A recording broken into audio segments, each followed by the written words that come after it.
Wadunyiswe uJesu Kristo.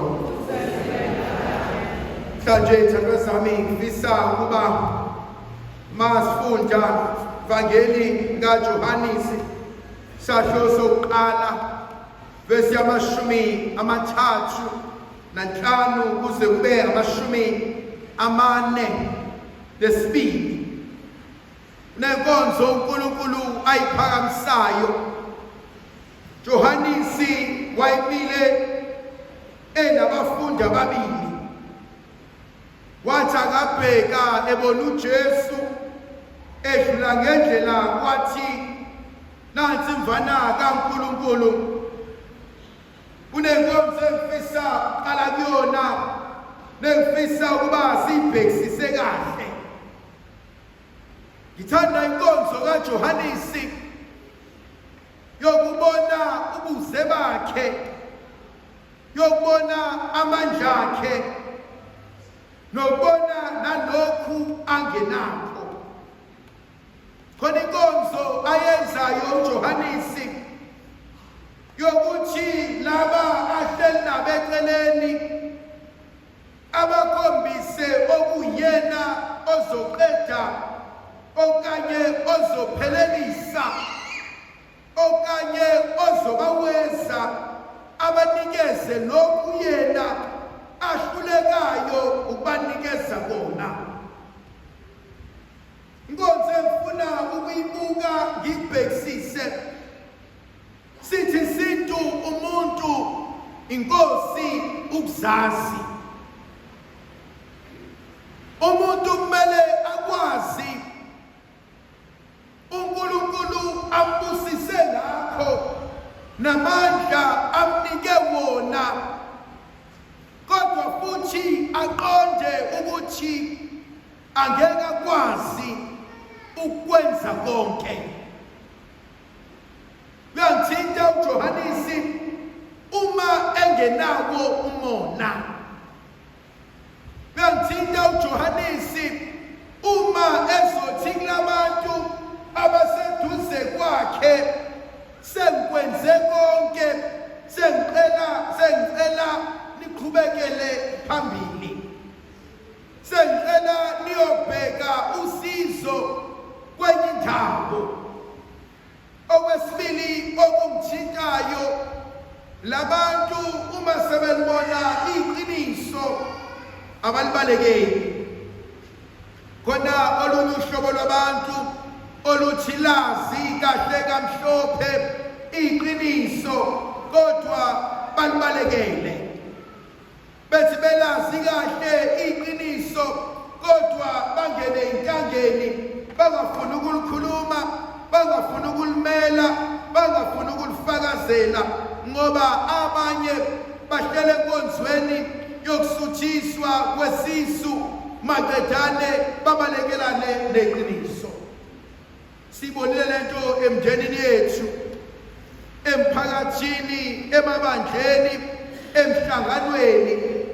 Abantu benza izinto ezirongi, sisabe ukubakonfronta, sisabe ukubatshela iqiniso ngoba vele kakade basinikeza imali, ngoba vele kakade basenzela izinto, ngoba vele kakade asikwazi ukuphefumula ngaphandle kwabo. Khona okunye okungithintayo akwenzayo namhlanje uNkulunkulu.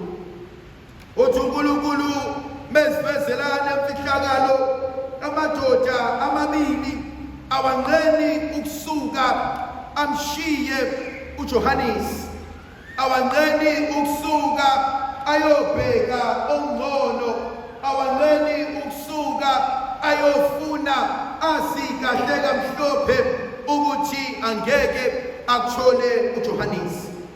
Lenkonzo kumina ibalekile futhi ijulile. Baningi abantu abahleli behlalele into engenamsebenzi. Baningi abantu abahleli behlalele into abasikahle kamhlophe, ayibakhulisi, ayibenzi babe ngcono, abasoze baguquka okanye bashintsha. Kubezwa abantu bethi better the devil you know than the one you do not know.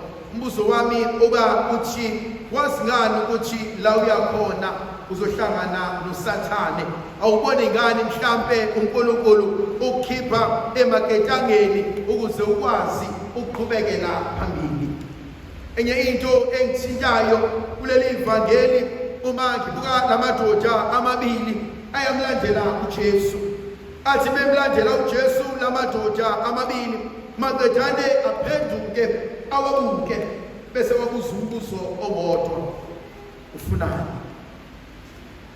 Balekile mina lenkonzo yokuba ngiqonde, ngizazi, ngizibuze ukuthi kahle kahle ngifunani empilweni.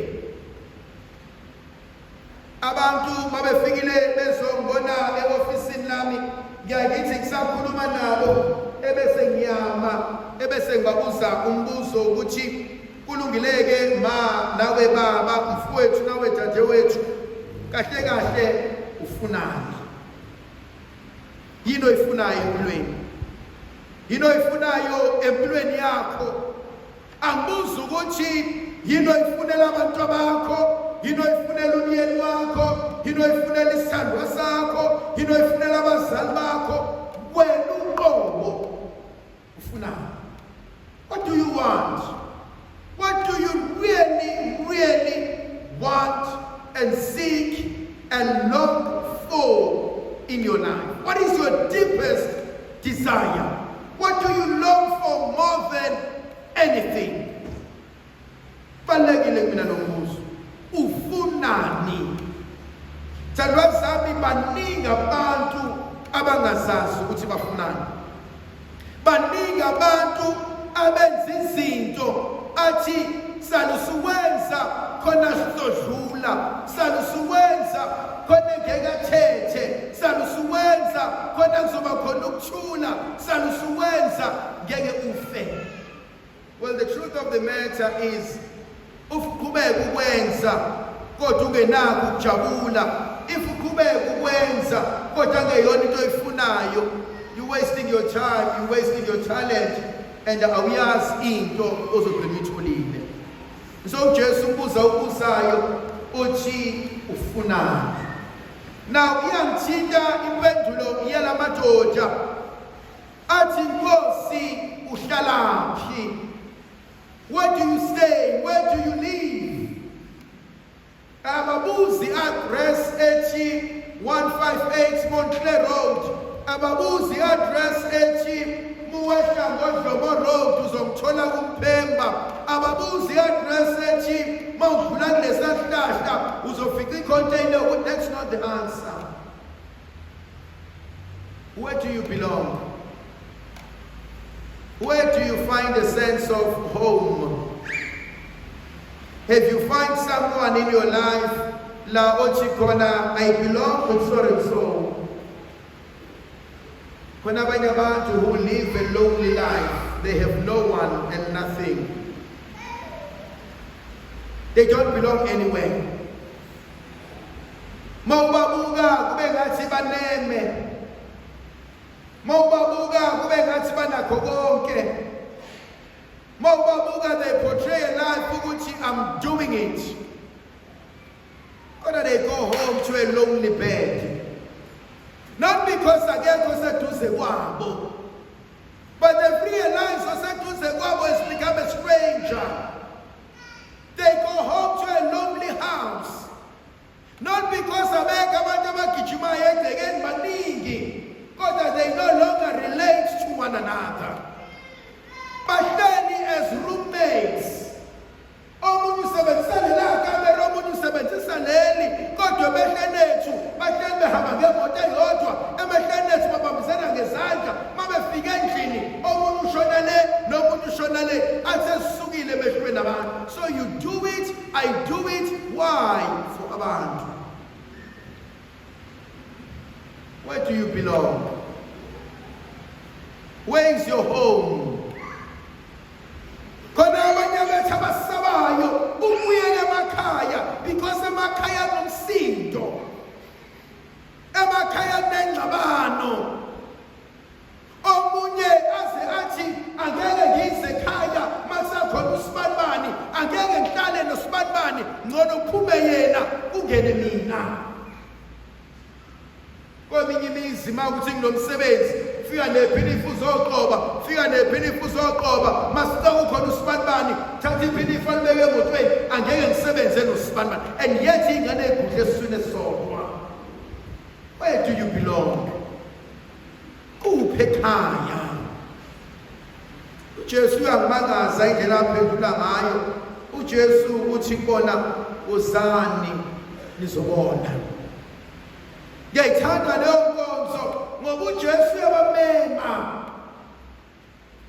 Uthi angeke nisondele, anike nize kumina, athi ngizonifundisa. Angeke ngikufundise ngokunitshela, kodwa ngizonifundisa ngezenzo. Angeke ngikufundise ngokunika incwadi, kodwa ngizonifundisa ngokubuka impilo yami. Mina ithandwa zami, inkonzo uNkulunkulu ayivusayo kuthina namhlanje, inkonzo ayivuse kuSamuel. Khuluma Nkosi, inceki yakho iyezwa. Khuluma Nkosi, isikhonzi sakho siyezwa. Khuluma Nkosi, sengicela ukushintsha impilo yami. Ndlovukazi yethu lebenansi sivikele, sikhanyisele, sinika amandla negrasi yalana ngegama likaYise, eNdodana noMoya ogcweleyo.